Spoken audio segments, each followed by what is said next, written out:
Good afternoon. Here we are in the suburbs of Melbourne City in Australia, a place called Warburton. And we have Chris Bennett and Sue James to join us. I'm Susan Koshy taking the recording and speaking to them. Welcome to this interview, Chris and Sue. I would just like to ask a few questions if you could share some of your stories with us. Chris, may I start with you? Chris, I'll take a deviation from the ladies first trend, if you don't mind. Chris, wouldn't you tell us something about yourself and what you do? I run a business with Sue James, facilitation and training. I also teach Tai Chi. Tai Chi instructor. Okay. Sue, what about you, Sue? You do work with Chris, but what exactly are you doing? I'm working as a facilitator and consultant, as Chris said. My background is very much in teaching and training and community development, so bringing Appreciative Inquiry into that, and Chris's background with Tai Chi, that's the work I'm doing at the moment, working with him. So when you say teaching, whom are you usually associated with? Whom do you work with? Oh, these days we work with usually adults in non-profit organisations, in businesses or in the community. My own background was actually working with young people, so I sort of have that in my background, but these days it's more with adults. Okay, what about you, Chris? Is it the same people, or do you have something more? I'm sure you have something a little more to chip in, because I've read in your Facebook all your blogs about associating yourself with some very senior people. Would you share that with us? Sure. As Sue mentioned, we work with organisations, adults. I also run workshops for primary school students and secondary school students. Ages range from 5 to 18. So in primary schools we have a workshop called Positive Kids are Happy Kids. So the focus there is on building self-esteem from a Tai Chi perspective. So when I go into schools we run 40-minute sessions for various grades, so it could either be grade preps to grade 6s. And in these sessions I bring in aspects of Tai Chi to reinforce themes of self-esteem, being resilient, focused, but using language that the kids can understand. And behind that, there's AI principles that also are used. Another area I work in is in aged care centres. I work with residents and have a program or sessions called Chair Chi. So it's Chair Chi is energy. And what I do there for the residents is run a 1-hour session get them to be a bit more active, sitting down exercise. So it's about getting the joints moving, get the chi to circulate, so they do feel a bit better about themselves and they have a good workout. Okay, that's great. Now, we know that Chris, we met, and Sue, we two have met really at Ghent, Belgium, when we had the conference on Appreciative Inquiry. Now, that means we've all been active in applying, shall we say, or using the AI way. How have you been applying AI, and how have you been able to apply AI in what you do?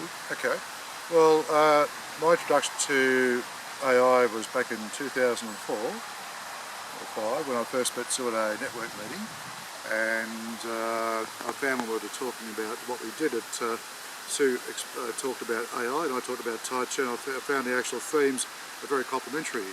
So in answer to your question, what I do when I go into schools or even aged care centres or other areas, I'm not particularly using or specifically using the terminology of AI, because that's more organisation development sort of terminology.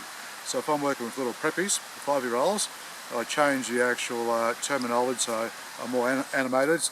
I bring in my toys and games, but the actual themes I'm reinforcing and the way I go about it is actually does coincide with the actual AI themes as far as strength focused, what you focus on becomes a reality.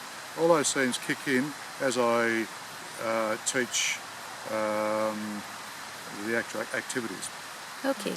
Sue, what do you do Well, with the AI? majority of the work that I do is involved in facilitating planning sessions or staff development. I also do some training of people in Appreciative Inquiry, not a formal course, but we have a program, Chris and I have a program that we call the Essence of Appreciative Inquiry, and I think for me, having encountered Appreciative Inquiry first, I think about 12 years ago now, for me it became really important to work within the framework that it was more than simply a step-by-step mechanistic process, that underpinning an effective use of AI, or to be an effective AI practitioner, there are a number of other things involved, including perhaps one's whole worldview and how you interact with others in the world.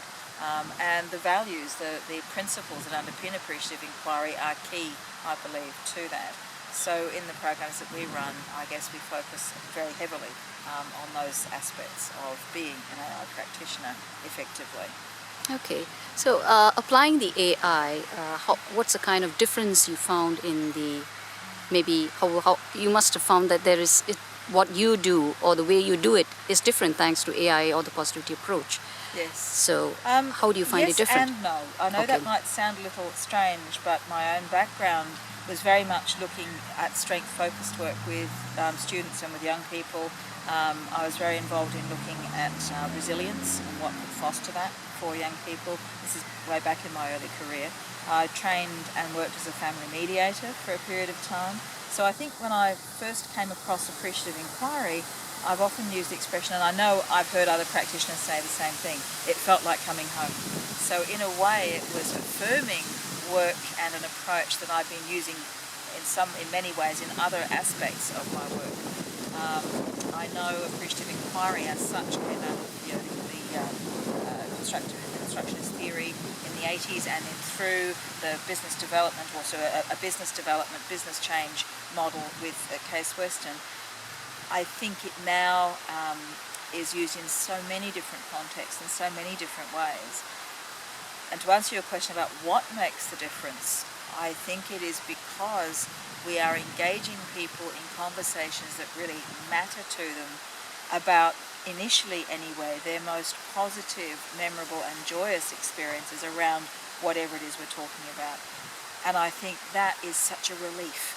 I get the impression the world organisations, workers are hungry for those sorts of conversations, because so often, for so many years now, we've focused on what's wrong and what needs to be fixed and how we're not succeeding the way we wanted to as a team or an agency or an organisation.